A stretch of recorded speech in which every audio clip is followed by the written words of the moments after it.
All right. Well, we're very honored to be here and talk to you about our project. So indeed, my name is Eva. Cecilia, we've just been introduced. Next slide. Want to start with the partners that are not here because we're also speaking on their behalf. So we are representing Conflict and Transformations, CONTRA, and we're not doing this just with the two of us, but we also do this together with Antwerp University and University of Warsaw. So we're going to talk about our research as well as our drama labs that were done by our partner universities in their context. So they're not here in body, but they're here in mind. So next slide. So our project is called Conflict in Transformation.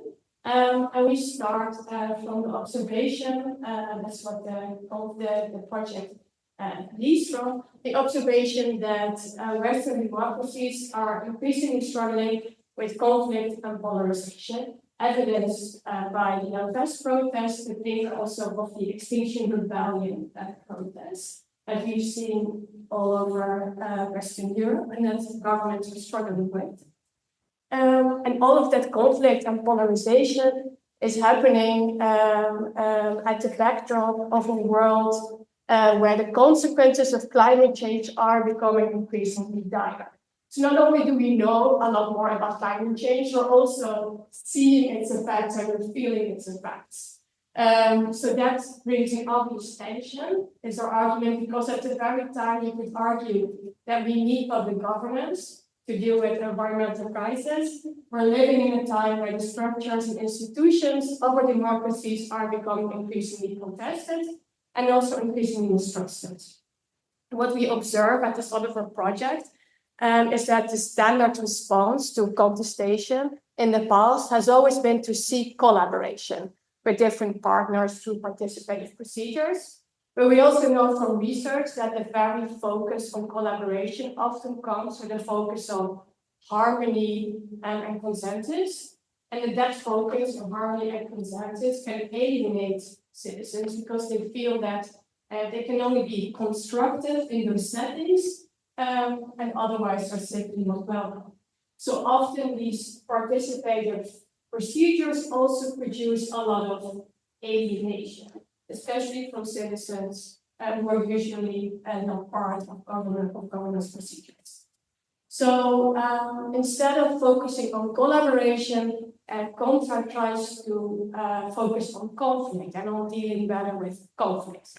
And we're doing that in 4 different cities. We're looking at the different institutional mechanisms in those cities to see which institutional mechanisms are more conducive to what we call having more productive conflicts with each other. Doing that by interviewing people in these conflicts, and all these conflicts have to do with climate change policies. And we're also experimenting with a different way of having dialogues with each other in our so-called drama labs. So in these drama labs, aided by theater makers, we're trying to have different kinds of conversations, bringing in different kinds of perspectives to, that's the idea, enrich the democratic dialogue and also enrich the conflicts that are happening in these local settings. And Cecilia is going to talk a little bit more about the drama labs. Yes, so to better engage then with these, is this okay? Is this very loud or is it fine? Put it a bit further down, like that, yeah. So in order to better engage with these conflicts that often happen in urban transformation, we develop these drama labs as a new model for urban living labs. So why did we decide that we need a new model of living lab in this context? So first of all, you can say that while urban living labs has a lot of good things going for it, it's providing very innovative and also often democratic arenas that bring together these different range of stakeholders in order to solve a problem through these, like we heard about, these very hands-on processes.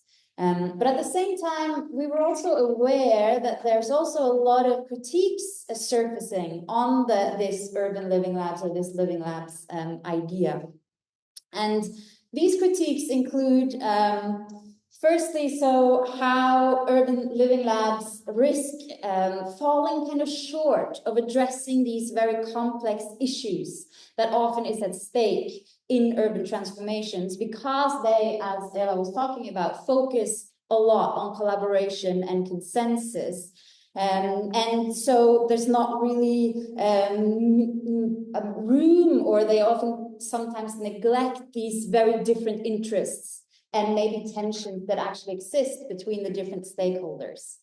And secondly, they tend to focus, perhaps like Hannah was talking about, this idea of the projectification. So focusing very much on a linear process that wants to produce solutions to urban problems, and therefore maybe also neglect creating a bigger understanding and questioning of what constitutes the problem in the first place. And maybe also challenging who gets to decide what problem is to be solved in these settings. And thirdly, while they enable community organizations often to establish these new ways to develop local areas, this development of what is defined as the best solution tends also to be dominated by the visions of the most powerful stakeholders in these settings. So responding to these critiques, or at least kind of trying to address them, we wanted to create drama labs in order to expand the practices of urban living labs, saying like, it's a great potential here, but can we add something new to address some of these issues that we see surfacing? So why did we choose theater as the means in this regard? Well, first of all, we believe that theater can broaden our understandings of complex issues by also broadening the language that we use in participatory processes. So Hannah was talking about this tactile engagement with a site, which is also very important for our artistic methods. And also then that theater offers a tool to communicate these tactile experiences, these more sensory experiences that we have of our everyday and of the places that we inhabit. And of course, be able to communicate that is key to be able to express also and understand emotions and connections and disconnections that are all at play if a conflict starts to appear. And of course, it's also important, this thing that Hannah was also mentioning, to give voice to what is often unheard or often not articulated, or what is invisible within these structures. But also, theater enables you also to take one step back from the conflict maybe and observe it at a distance. So, you know, when you go to theater and an issue is presented to you on stage, you know it's a fiction, right? And you use that to compare with your own experience of life. So it would be like if you see a developer on stage, you would be like, I don't know, I haven't that experience of a developer, or my neighbor would never say that kind of thing. You know, so it enables you to question how people react by comparing it to your own understanding of reality. And theater is very honest about that these settings are constructed. And because they are honest about that, they also enables you to question it and ask questions about how it is that things are constructed in front of us. So I think being able to pick apart given roles and given claims this way might also enable a greater understanding of the conflict.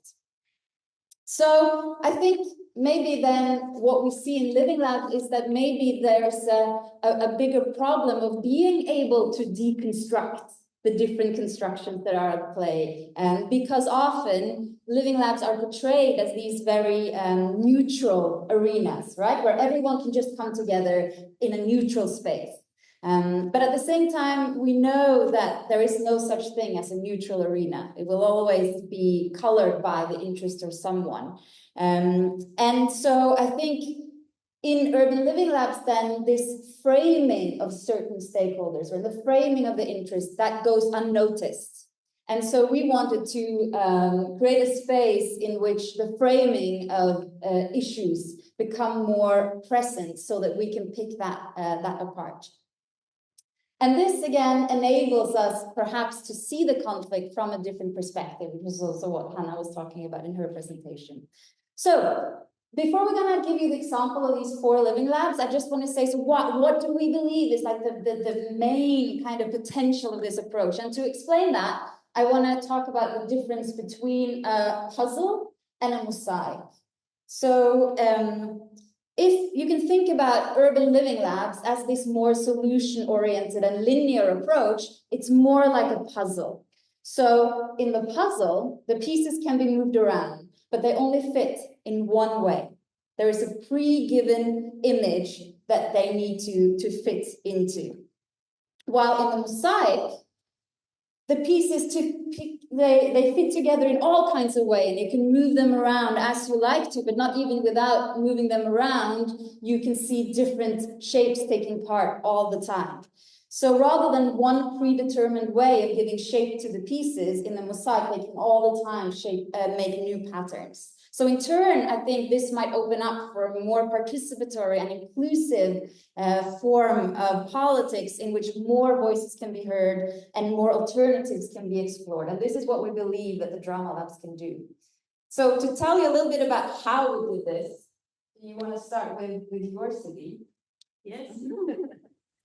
Okay, so all of that sounds really nice, right? It all sounds very promising. And now I'm going to take you through some practical examples of our drama labs, kind of giving you an idea of what happens in these sites. And we cannot go into super deep reflection about all of that, but we're of course going to do that after this presentation. So yes, we're going to go into the 4 drama labs that we organized. We're going to start with Tilburg.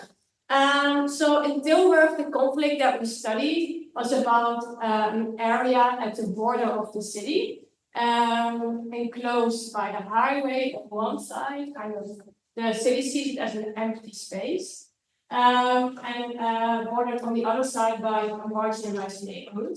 So the city sees this piece of land as an ideal piece of land to build a lot of functions in. And so that has already happened in the past. There's already a big electricity grid hub. There's already a migrant hotel. It's called Labor Migrant Hotel, which is basically a flat where labor workers live. And there are already these different functions there.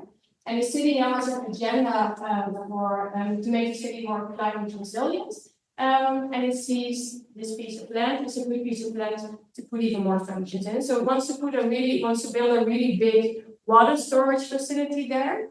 It wants to double the electricity grid. It wants to also house people there with vulnerabilities. It wants to also build 5,000 houses there because you have a big housing crisis going on. And that's just a little bit of it. At the same time, this piece of land is bordering our community. And marginalized neighborhood, you could say, where people are struggling in social, economic ways and different ways. And when we talked to the stakeholders involved, so our postdoc actually interviewed the different stakeholders in this issue, and also, of course, the people living in these neighborhoods. And what we found out was that they are very disappointed with what they call the empty promises being made in the past. So in the past, the city has promised all kinds of beautiful things to happen to this piece of land, to that neighborhood, and very, very little of that materialized. So there's this history of empty promises, and there's also a history of these neighborhoods feeling like the garbage bin of Tilburg. That's literally how they call themselves. So there's a lot of distance between the neighborhood and between the city. So that became the plot of a drama lab. The idea of empty promises and the idea of this distance between decision makers and the people actually living through the consequences of the decisions being made. Next slide. So we designed a drama lab focused on experiences that made tangible this plot line. We guided the participants that were both municipal actors as well as neighborhood actors through a drama lab in different experiences based on those interviews. At the beginning of the evening, they were introduced, and this is the first experience that I will talk about, to the child of the future. So Hannah also talked about making visible the voices of people and things that are usually not heard. And this was our way to bring in a type of voice that is completely absent from the discussion about this area, namely people of the future. So this was the child of the future. It's actually me wearing a mask. And she was there during the drama lab. She walked with the people everywhere they went, but she couldn't speak. So she saw what people decided about her future, but she couldn't speak because the future cannot speak, right? So that was the first experience that we designed. Then at the beginning of the drama lab, we let the participants sort a big pile of maps containing all the policy documents that have been written for this area in the past 5 to 10 years, I believe. Because a lot of vision strategies were indeed written, we asked them to put them in chronological order and also pick out the one that we simply made up. And that was difficult. Also to illustrate the point of all these plans being made. And we then asked people, all of the participants, how much of that had been realized, how much their estimate was. And the estimate was very low. So this kind of tapped into the empty promises. And after each exercise, we had a group discussion about what just happened. Next slide. Another exercise that we did with the group, experience is maybe a better word, was the hammer and the nail experience. So here participants had to pair up and they had to hammer a nail into the piece of wood. But a catch was that only one person could hold the hammer and the other had to hold the nail. And the idea was to make tangible the asymmetry between those that intervene in an area and those that feel the consequences when some intervention goes wrong or fails. So people, they felt kind of the tension deciding who was holding the hammer and who was holding the nail. And then we also had a group discussion about what it means to intervene somewhere and then to leave that area again. Final slide. We ended the drama lab with a puzzle. So you see the green carpet, that's the visualization of the area that we're talking about. And the participants had to make the puzzle fit of all the ideas that exist for that area. You had to put that physically on the map. And that was basically impossible. You could not put all those functions in a piece of carpet. And halfway through, even more functions were added. And even if they managed to get everything on the piece of carpet, we would also let them look at the end result and make a conclusion about what that looks like, whether that was a pretty site. And then we had a group discussion after that about what was happening, how it felt, and what this meant for the area, all these plans that were being developed. So these are the things that we did in Tilburg. And of course, we ran into also a lot of interesting questions pertaining, for example, to how politicians, what their role is and how they act in these kind of settings, as well as if citizens act in a way that displeases municipal actors, how to deal with that. But these are discussions that we can dive into later. Yeah, so the next drama lab we did was in Drammen, which was in Norway. It's a city right outside of Oslo. So the conflict here was that the city was facing a very large-scale urban transformation process, as the city hospital that was located in the city center was to be moved out of the city, and the question was what's going to happen with the hospital building. Is it going to be preserved or is it going to be demolished? And it was very clear from our research that everyone was kind of having hopes and dreams for this specific site, since it was so a site that many people had a very personal relationship to. And also there was a lot of need for community spaces in that area. So that was the kind of question. We decided to dig right into it. And the question of the drama lab then was like, what should happen to the hospital building? Should it be preserved or should it be demolished? And of course, we did not try to provide an answer or a right solution to this. But what we wanted to do was to explore these two different positions so that maybe different interests could understand each other better. So to do this, we invited stakeholders from the municipality, the developer, residents, activists, architects, to a performative conversation, which took place in a school right beside the hospital building. And the artistic setting was signaled at the very beginning by a large textile map that covered the whole floor. And this was a conversation starter because it was immediately as participants were entering, prompting them to share their personal relationship with the area, which places means something specific to them. And they were all giving these cups with drinks at the beginning, and we asked them to put their cup on a place that was specifically important to them. And of course, a lot of them put their cup on the hospital building site. After this, the participants were taken out on an audio walk around the area. And here they were invited to listen to the site itself and what the site itself wanted to happen with it. So, for example, they will listen to the old power station that was advocating for preserving the hospital building as a part of cultural memory, or they were listening to the tourist sign who wants like a new branding architecture to create, like to get more tourists to the city. And these were, of course, all perspectives actually from the residents that we had gathered. But by giving them to things, we impersonated them in a different way. So after the audio walk, then we asked the participants, what do you think? And this is where they had to make choice or whether they wanted to demolish or preserve the hospital. And of course, we said, you're very welcome to choose a position which is not your own, that you just want to explore, for example, but they had to make a choice. And after that, they were led down in the school basement to each their echo chambers. So we have the echo chamber for demolition and the echo chamber for preservation. And here they were embodying the perspective that they had chosen. So, for example, the demolition enthusiasts, they were faced with this map with all these cups that meant something to people, and they were asked to smash them and literally crush these cups, while the preservation enthusiasts, they were repairing cups through this art of kintsugi. I don't know if you know it, this Japanese art of repairing something with gold to make it even more precious. So they were doing these different, while they were building these two group identities that were very polarized. Of course, we were really polarizing issues. And then after that, they met each other face to face in an oral battle. And in this battle, they were tasked with pointing out the differences between them, making claims about the other group. They were never allowed to answer the claim that came to them. They were just allowed to say, like, you never think about the future, we take care of history, or you only think about money. And you, so they were standing there, like, countering each other with these arguments for 20 minutes. They had to stand in it. After that, they were invited to give each other a high five, to let go of their roles.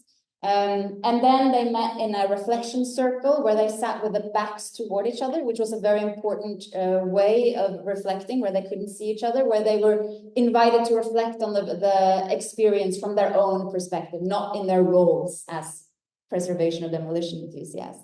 And what was very interesting here was that they reflected on this fact that actually the arguments on each side was very similar. And they realized, of course, we want the same thing. We want what is good for the city. So they realized that actually, even though we've been so polarized, we actually want the same thing. And that made it easier for them to respect and accommodate the opposite position, which was very, very nice. And then finally, we met for a shared meal in the schoolyard, which all the drama labs ended with a shared meal where you can talk more freely. And of course, there's a lot of reflections on what happened here also, but we can come back to that in the discussion, because now we go to Genk for the third drama lab. Yes, next slide.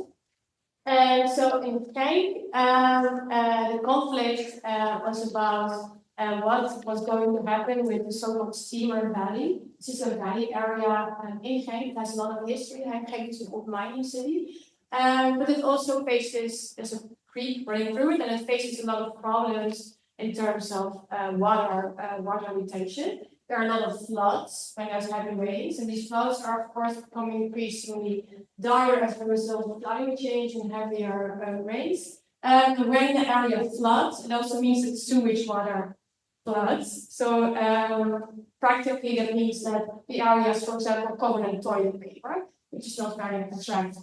So the municipality needs to do something with that area to improve the water drainage there. But there are a lot of different claims for that area. And a researcher, Lisa, talked to all the stakeholders involved. And many stakeholders said when it comes to the tension here, there's a big tension between individual needs and collective responsibility. So there are quite some private property there, and people do not really want to change anything to that private property that is necessary in terms of improving the water situation here. Also, the biggest conflict there, or one of the biggest, is about the disappearance of parking spots for cars because they need to make space for the water.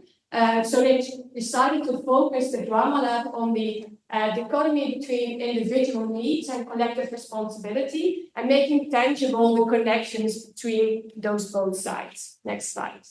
So you have three principles for the drama lab. The first was everything needs to happen in public space to draw in the voices of people who are normally not present and participated in evenings. The second was that the abstract needed to be made tangible, and the third was that there needed to be space for mourning, for loss, for grief, things that are normally not really accommodated in planning procedures and also not in participation procedures. So there were three stages to this drama lab. The first was the nomad stage. So this is our theater maker Sarah, and she lived as a nomad in that community for a month, carrying around her tiny house, and stationing the tiny house in different parts of CoNECT. Next slide. She played the character of a climate refugee and had fled her home because of climate change, and had now taken her house to the city. And that was a way for her to interact with the people in the community, the people that are normally not talked to, and also immediately direct the conversation towards climate change because she had fled her country because of climate change. But the point was, I'm also not safe here because she could show actual projections of Genk also being in danger of flooding in the future. Where she could have conversations with people in that local community for over a month and also have them directly focus on fears, hopes that they had for the future. Next stage. Next stage, indeed, because the next stage of the drama lab were blind dates. So the same tiny house that she carried around could also be converted to a booth where people could meet each other and talk to each other without knowing who the other person was. But the tiny house was put in the middle of the steamer venue at a strategic location overlooking the area, and different stakeholders were going on blind dates in these booths, not knowing who the other person was because they couldn't see each other, and also the voices of people were distorted. So they really didn't know who they were talking to. And then they had an hour-long conversation aided by questions. It was a structured conversation about hopes, fears, dreams that the other had in relation to the area and also in relation to climate change. So this was a way to connect people to each other in an anonymized way and also force people to listen because it was an hour-long conversation. Next slide. And the final part of this drama lab was a ritual. There was a ritual grieving the loss of the parking spaces. So there was a procession that started above the parking space that was going to disappear. And this procession carried a part of that parking space, like a heavy stone, through the city of Genk. Next slide. To end at the steamer Valley Creek, and put the stone in the water there and have a ritual around it. During the procession, the voices of the people that were part of the drama lab in prior stages were also staged by actors, so you could hear fragments collected from the early stages of the drama lab. And in the end, the loss of this parking space was mourned collectively through a ritual in which it was connected with the water in the steamer. And this also ended with a communal meal. Very final drama lab was happening in Gdynia in Poland, and it was revolving around a very popular green space that you see here, which is located in the city center and which is also located on the Baltic seaside. And this space became one of the most popular picnic spots in Gdynia but the city authorities had decided to sell this space and give permission to construct a luxury hotel on it. And so, of course, this conflict then was very much about the power of commercial development over public space, and also about perhaps a very top-down way of implementing policies, and also to communicate, like or maybe the lack of communication between city authorities and residents. And since this was a very hot conflict, and it was also coincided with election time, the Polish Drama Lab was perhaps the one that was kind of making scenarios that was the most removed from reality, because they had to really enter into a fictional scenario in order for it not to be too difficult in terms of the situation. So their lab was oriented actually at the theater, and used this fictional scenario. And the fictional scenario took inspiration from a previous conflict around the space in the 1990s, where there had been plans to use this space for artistic purposes. So in the drama lab, then, this conflict was played out through a role play, where participants were given different roles: that of the city authorities, municipality, that of the artists and activists wanting to use the space, and that of residents. And so through the play, they had to navigate these conflicting interests and demands between these different groups. And also, of course, the complexity of the administrative planning procedure. So, all the time negotiating these positive and negative emotions and successes and failures, but also this repeated experiences of a lack of time and too much bureaucracy in order to actually do anything. And also constantly obstacles were designed to break down the conversation between the groups, both spatially, but also relationally.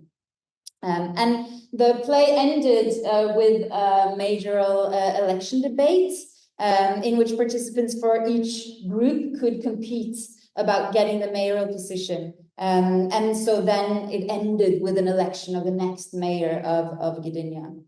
And so after the role had ended, then the participants were invited to shake off their roles, and also, of course, discuss it and share the experience. So this reflection part was a very important part, of course, of all the drama labs. And one interesting reflection that came out here was that one of the participants mentioned actually that the role play made them understand, and I quote, "There is no such thing as a monolith of officials and a monolith of residents, but even residents means 5 billion different conflicting opinions." And the participants also reflected on how, in what way it was then possible to go into dialogue with these understanding of people being different. At the same time, it was also clear that, and that's perhaps one of the points of the drama labs, that you can't create a neutral arena. And that's very important, but you can question it. And that was important for us and really played out here, because in one of the labs, one of the really high up city authorities were participating, and it changed the whole dynamic of the play. Even though he was playing an activist, it really, people weren't able to relate to him as an activist and were afraid of their own positions and so on. But of course, that made them really reflect on that. Why is that this role is so proceeding over the whole thing? So that was a kind of quick run through of like all the drama labs. I just wanted to say also that we have made a toolbox, because we are often in these EU projects made to make a toolbox, and we have problems with that actually, because this is not a one-size-fits-all thing. It has to be very situated and so on. But if you're interested, this is where you can download. And also I want to say that we have 2 copies with us. This is the universal toolbox, the one that kind of draws on all of our experiments. And I also brought the Norwegian one for those that are specifically interested in the Norwegian. That was what we had printed at the moment. So if you're interested, please come, and otherwise they are online. Yes, here's a final sentence. We're now in the final, let's say, half year to year of a project. And we're also thinking about the next steps for doing research and thinking about how to involve the arts more to make different kind of decisions. better decisions maybe. And so if you're interested also in thinking about future opportunities and to do that maybe together, reach out. That's it.